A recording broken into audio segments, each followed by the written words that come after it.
Halo semuanya, balik lagi ke channel gua.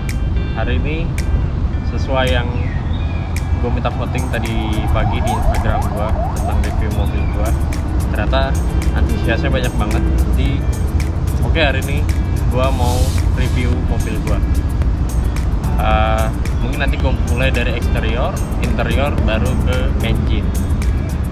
Oke, jadi mobil gua ini basicnya adalah Scirocco R tahun 2011 production, walaupun di distributionnya tulisannya 2012, tapi kalau gua lihat dari story dia punya manual book itu tahun 2011 bulan Desember, tapi ya jadi tetap gua bilang 2011 aja lah ya.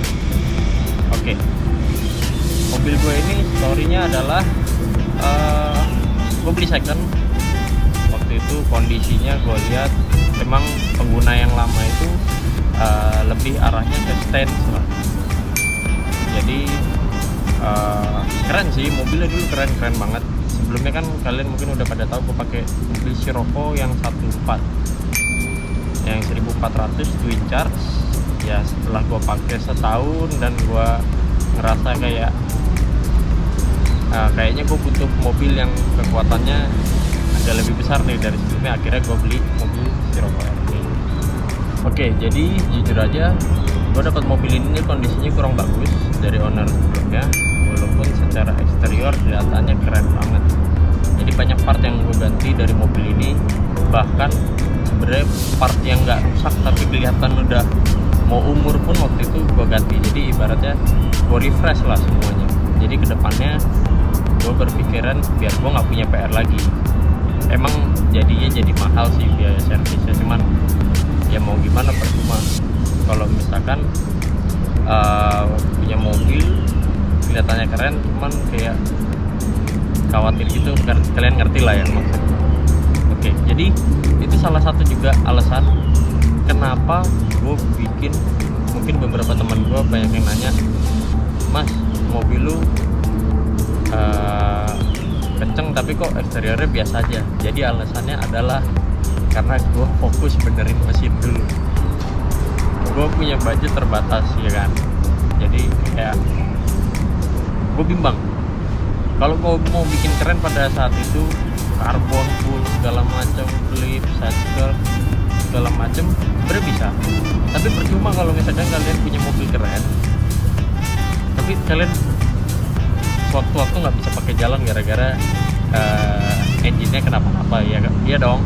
Makanya gue waktu itu fokusnya ke bagian mesin dulu, sama pokoknya yang urusan sama safety gue urusin, baru belakangan ini gue benerin eksterior. Itu alasan gue. Oke, buat story tuningan, sebenarnya mobil ini udah beberapa kali ganti agama.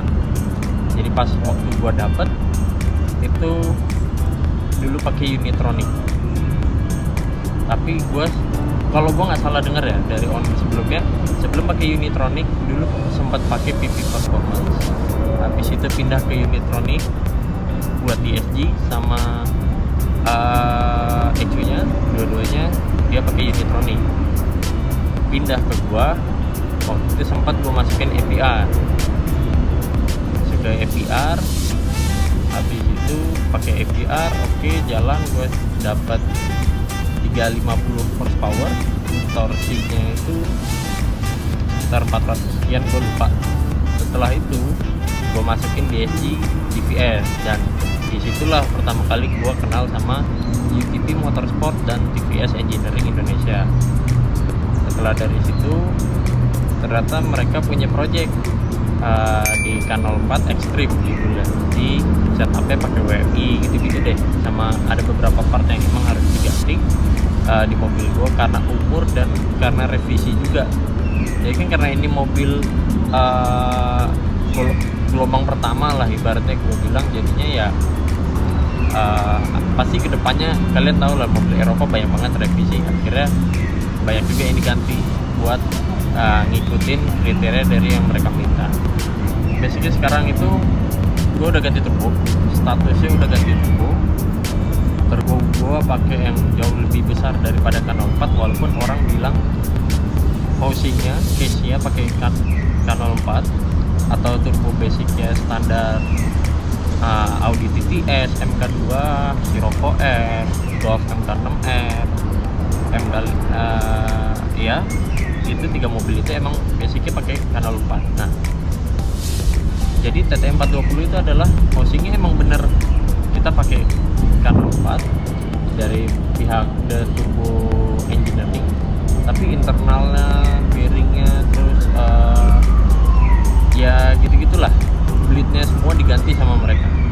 Makanya sekarang powernya mencapai sampai 507 horsepower dengan torsi 620 Nm. Oke, kayaknya itu perjalanan mobil gua. Habis ini gua mau ngajak kalian buat ngeliat mulai dari eksterior dulu kali ya. Kayaknya kita eksterior dulu kali ya.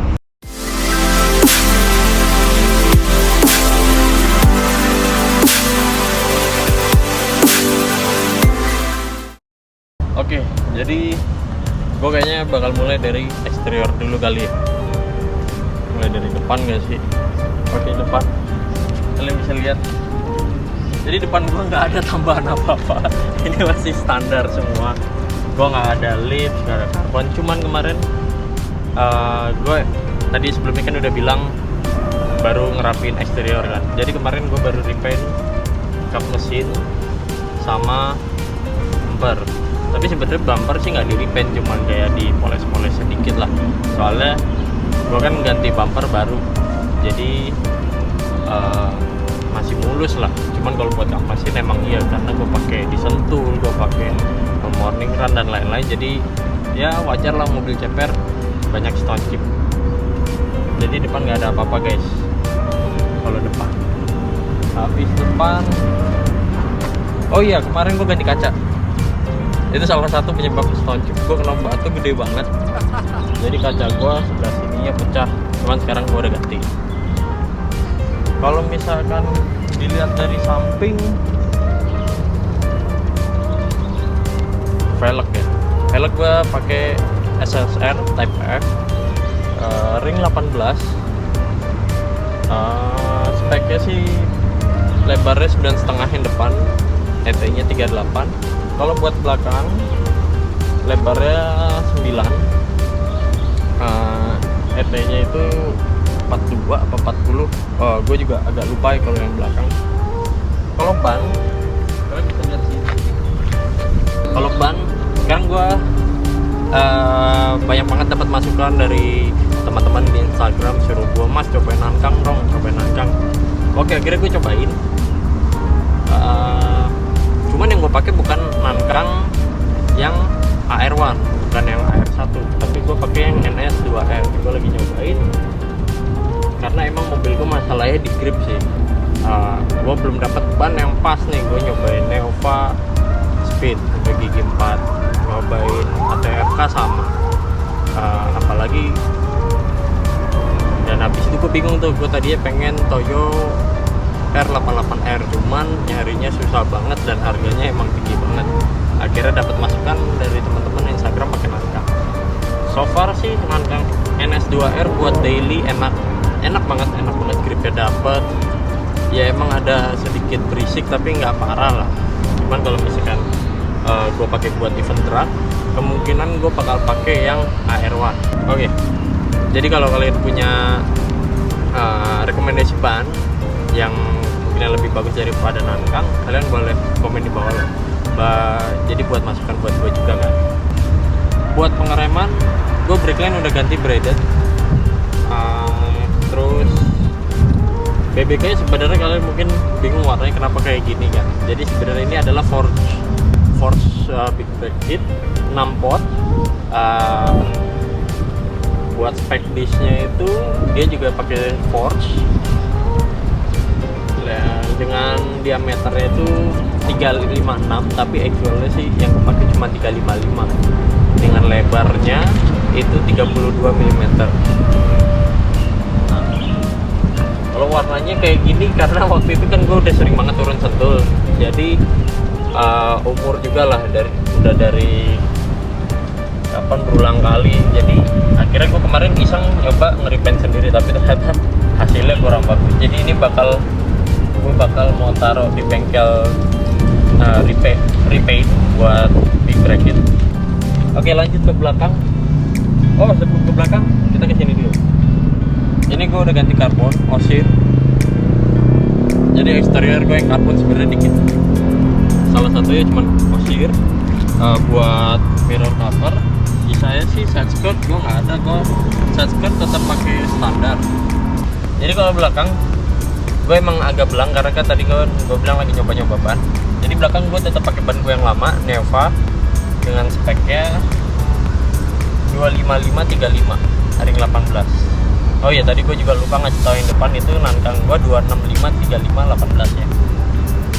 Oke, buat pengereman nggak ada yang gue ubah sih, masih standar tapi bakal gue ganti. Kemungkinan gue pakai disnya yang upgraded dan kampas remnya gue pakai engine.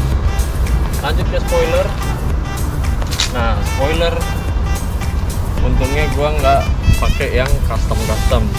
Gue kalau misalkan gue main karbon tuh, gue kebetulan ini dapatnya udah dari owner yang lama buat spoiler. Dia pakai Oshir.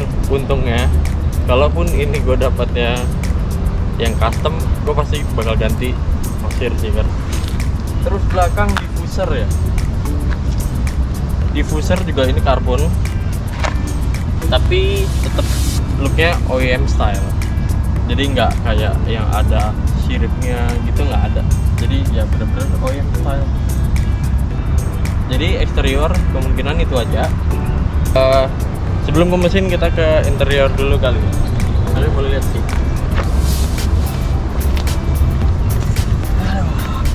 Interior.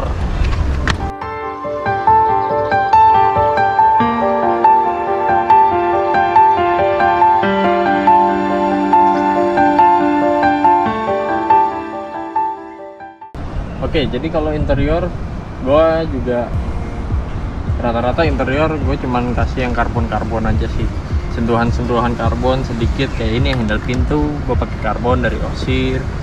Terus oh iya, kalian juga bisa lihat di sini interior gue punya Wismometer pakai V3 Cars.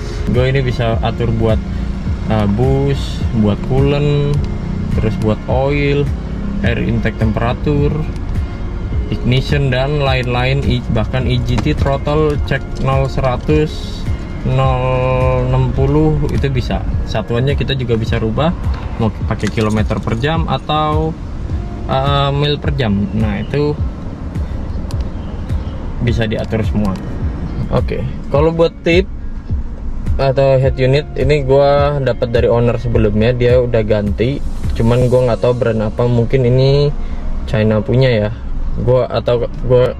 Kalian kalau misalkan tahu ini apa, komen di bawah, karena gue jujur kalau misalkan audio gue agak buta sih. Nah, kalau buat covernya gue juga ganti pakai Oshir. Sama kayak buat di sebelah kiri gue juga pakai Oshir. Nah, gue selalu sediain itu apar karena apa? Karena gue pakai water methanol. Oh iya, kalian juga bisa lihat ini mil per jam guys. Jadi itu alasan bukan alasan sih, kayak salah satu perbedaan IU sama ATPM resmi. Kalau ATPM udah pasti pakai kilometer per jam. Nah, tapi sorry banget, mobil gue agak berantakan. Jadi emang mobil ini gue pakai buat harian. Mau gue kerja, mau gue jalan-jalan sama cewek gue, atau gue mau nganterin nyokap, atau gue mau kemana pun, rata-rata gue ngabisin keluar selalu pakai mobil ini.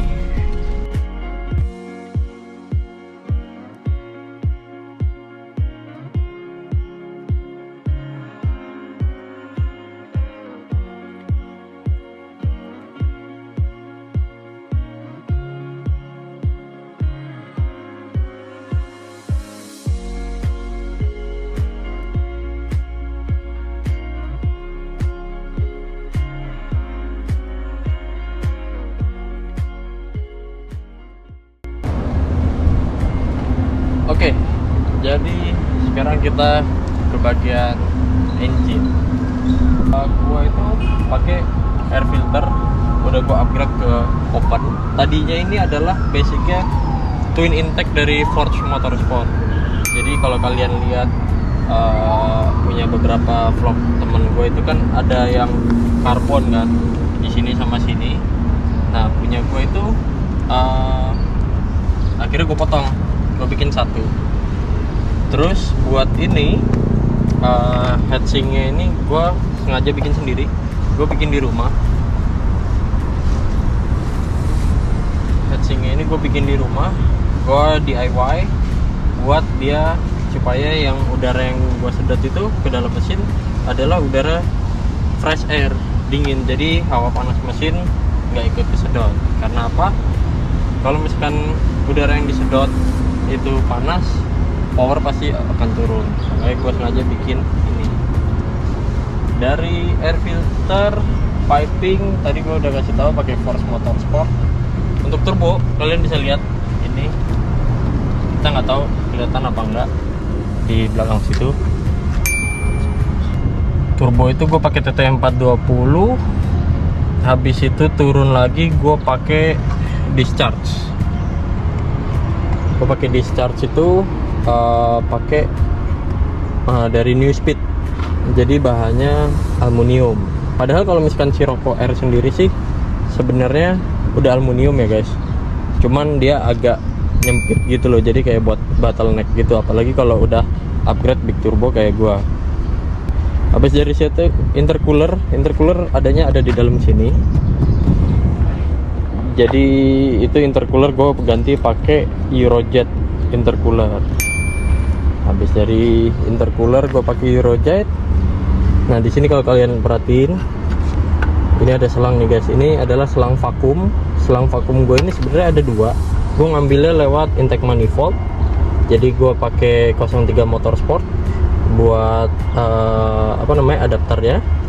Ini kenapa vakum gue ada dua adalah yang satu buat P3 gauge gue, boost meter yang tadi di dalam, sama yang ini buat baca WMI. Jadi WMI gue itu kan pakai Devil's Own ya guys. Makanya dia butuh boost buat atur kapan di boost berapa dia mulai start nyemprot dan 100% nya di boost berapa. Nah, itu bacanya salah satunya dari sini. Kalau misalkan injektor WMI nya sebenarnya kalian kayaknya sih nggak bakal kelihatan ya. Jadi ada di sela-sela situ. Jadi sebelum charge pipe gue masih standar, cuman hose doang gua kiri kanan udah gua ganti pakai Forge. Kalau kalian lihat di situ ada biru-biru gitu guys. Habis dari situ lanjut ke intake manifold. Emang sih gua intake manifold sebenarnya walaupun udah runner flaps delete, tapi gue pakai intake manifold standar. Kenapa? Karena gue pakein runner flaps delete-nya itu dia kit, jadi gue nggak perlu ganti sampai ganti model pakai yang upgraded intake manifold. Dan emang sebenarnya intake manifold standar VW itu cukup sampai 600 horsepower sebenarnya. Cuman emang beberapa orang biar kelihatan keren juga dipasangin tuh yang upgrade. Cuman kalau gue ya fungsional juga sama menekan budget kan guys, jadinya gue tetap pakai standar, tapi peruntukannya sama lah, benefit yang didapat sama. Itu juga berlaku buat high pressure fuel pump gue. High pressure fuel pump ini gue pakai Autotech, jadi cuman ganti internal. Untuk housing atau bodinya gue tetap pakai bawaan VW punya, which is dia emang kerjasama sama Hitachi. Jadi ya housingnya dia pakai ada brandnya gitu loh, ada embus mereknya Hitachi. Cuman dalamnya gue udah ganti pakai Force Motorsport. Ya standar coil pack R8 gue pakai, walaupun sebenarnya ada yang lebih bagus. Misalnya kalian kalau misalkan mau beli yang lebih bagus, ada beberapa brand. Salah satu brand yang udah pasti bagus itu adalah HS Coil, itu dari Jepang. Distributornya gue kasih IG-nya di sini. Kebetulan temen gue juga yang jual. Tapi kalau misalkan kalian mau beli yang coil 8 coil sorry maksud gue kalau kalian mau beli yang R8 coil pack ini, kalian juga bisa order di UTP Motorsport, ada juga. Internal, nah banyak banget yang tanya gue sebenarnya ganti internal apa enggak. Emang ada beberapa parts internal yang gue ganti. Salah satunya adalah camshaft in sama X. Gue pakai yang revisi terakhir dari VW Golf MK6R. Jadi itu juga yang dipakai ke mobilnya si Brian kemarin. Kalau kalian sempat lihat vlog gue sebelumnya, itu dipakai di sini. Ya sama lah, gue kayaknya sih sama ya, atau si Brian udah dapat revisi yang paling terakhir lagi. Gue juga nanti coba gue cek deh. Kalau DV gue pakai revisi D.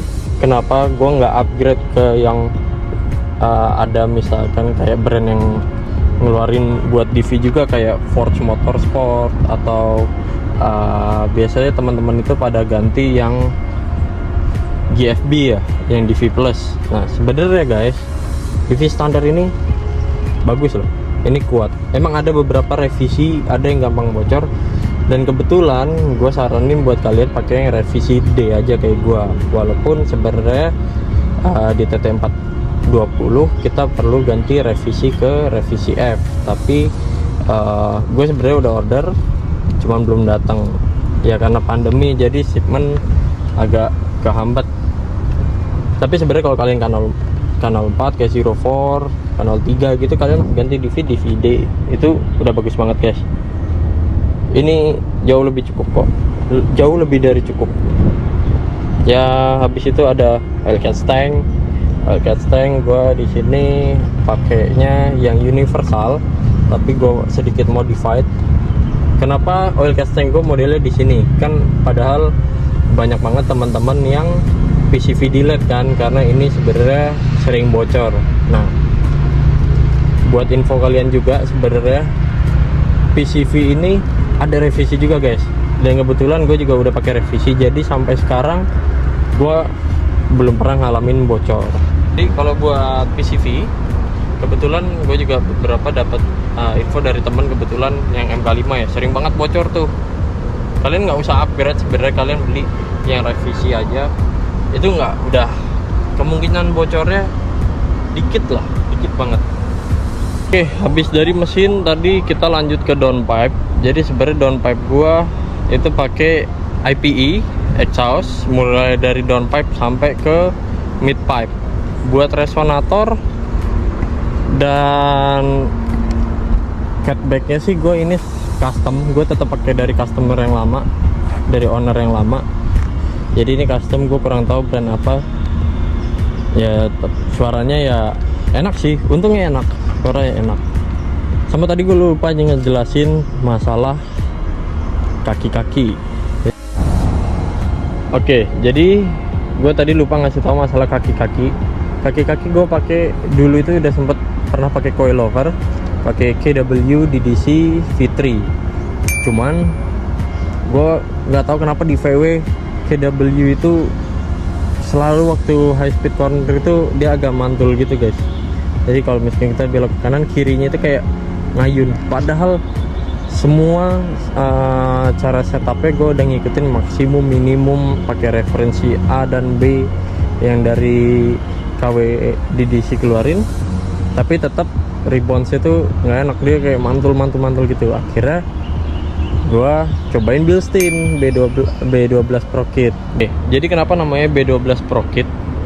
Nah sebenarnya itu kan basicnya si Bilstein itu ngeluar dia ini shocknya B12 itu adalah pakai basic shocknya dari Bilstein B8. Nah kalau di itu basicnya kan shock ya guys, bukan coilover. Kenapa namanya B12 Pro Kit? Karena dia kerjasama sama Aibah buat nyiptain shocknya si B8 ini kan emang sebenarnya dia lebih advance daripada shocknya si Bilstein yang B6 atau B4 gitu. Jadi si Bilstein itu ngeluarin ibaratnya kayak starter pack buat kita buat track day dan lain-lain. Jadi dia kerjasama sama Aibah ngeluarin dua versi spring, dimana ada warna merah sama warna hitam. Kalau gua nggak salah yang hitam itu tinggi, emang agak tinggi. Kalian bisa lihat di mobil gua itu kan kelihatan agak lebih tinggi. Nah kalau yang merah sebenarnya agak lebih rendah lagi. Tapi apa semua yang warna hitam sama merah bisa dipakai DB8? Nggak semua guys. Kalian harus cross check lagi pernya itu buat mobil apa dan berapa cc, karena spring rate-nya pasti beda karena ngikutin dari bobot mobilnya sendiri kan.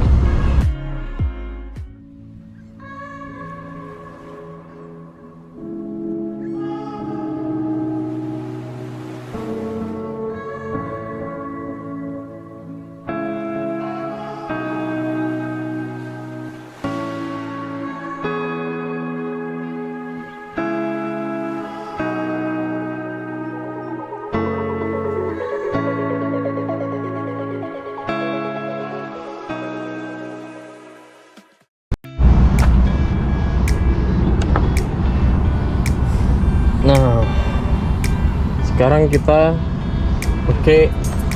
kita ke bagasi.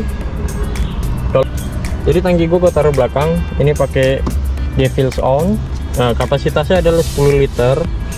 Ditambah pumpnya juga ini dari Devils On, dimana dia itu spesifikasinya adalah maksimum pressure-nya di 300 psi. Dan dia itu pakai current-nya itu sekitar 10 ampere guys. Sebenarnya water methanol itu bahaya nggak sih buat mesin? Sebenarnya efektif nggak sih buat mesin? Kegunaannya apa aja? Kalau misalkan kalian tuning water methanol kalian masukin di mobil kalian, itu bisa nambahin power kalian guys, bisa nambahin horsepower kalian. Kalau enggak pun emang ada penambah powernya yang nambah ada, tapi nggak signifikan kalau misalkan kalian tuning ECU kalian supaya WMI tune. Nah, masalah WMI tune ada apa enggaknya sih, kalau misalkan yang file of the shaft rata-rata sih nggak ada. Kalau custom rata-rata mereka bisa bikin, tapi balik lagi ke tuner kalian masing-masing. Kalian lebih baik konsultasi sama tuner kalian. Setelah konsultasi sama tuner kalian, baru kalian tanya ke orang yang memang firm sama WMI. Kenapa gue bilang gitu? Kalau kalian masangnya nggak bener, mobil kalian resiko kebakarnya itu gede guys. Jadi kalau kalian nggak ngerti, mendingan nggak usah. Itu sih yang gue saranin. Jangan kalian mau pasang WMI karena misal ya, karena kalian ternyata ngeliatin mobil gue pakai WMI, terus mobil teman kalian lagi ada beberapa yang pakai WMI, terus kalian jadi ikutikan WMI padahal kalian nggak ngerti tentang WMI dan cara pasangnya dan lain-lain. Mendingan nggak usah.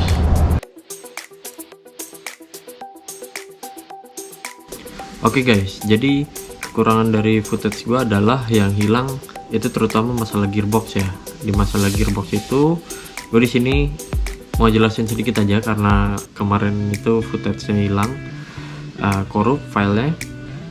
Kalau buat ECU kalian seperti yang kalian tahu, itu gue menggunakan UTP Motorsport Custom Tune Stage 3 dengan turbo TTM 420. Power yang dihasilkan lumayan besar buat gue, yaitu 507 brake horsepower. Untuk gearbox gue menggunakan TVS Engineering DSG software Stage 3 juga. Di situ gue kombinasi dengan WaveTrack Limited Slip Differential. Nah, untuk torsinya itu di 620 Nm. Waktu itu gue dyno di Asko. Kalau buat achievement capaian mobil gue di event resmi belum ada, karena seperti yang kalian tahu, mungkin kalau teman-teman gue itu pada tahu kalau gue itu ya berurusan dengan grip, jadi belum dapat ban yang pas.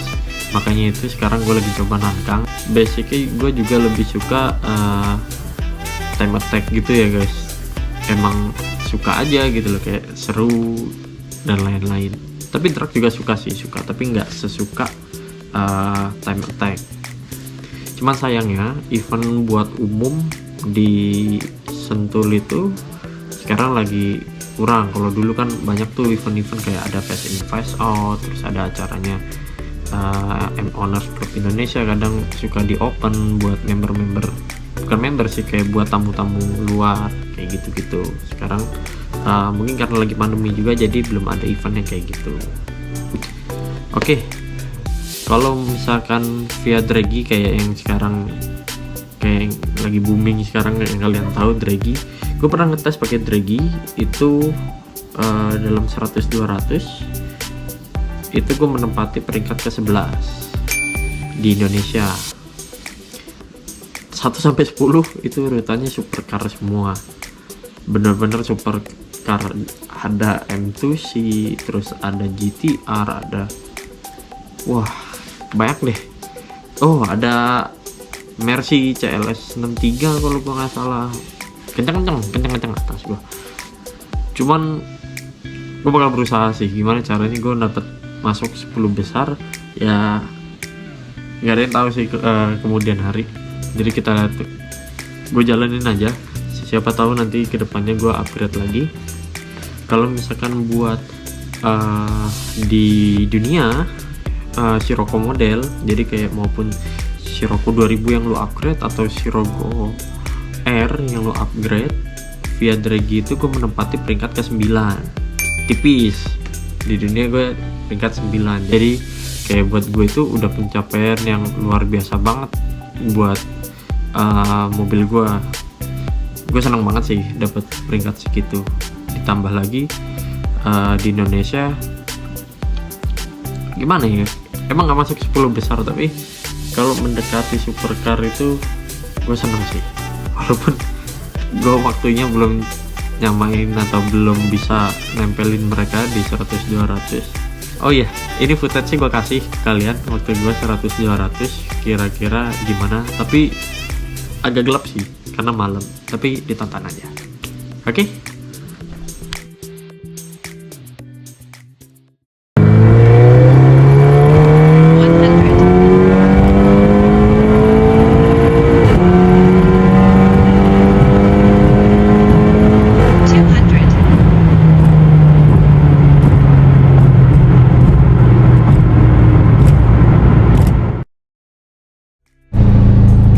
Oke guys, jadi kira-kira itu aja vlog gua hari ini tentang review mobil gua. Kalau misalkan ada yang kurang jelas dan kalian masih penasaran, kalian boleh banget komen di bawah. Never gonna give you up. Never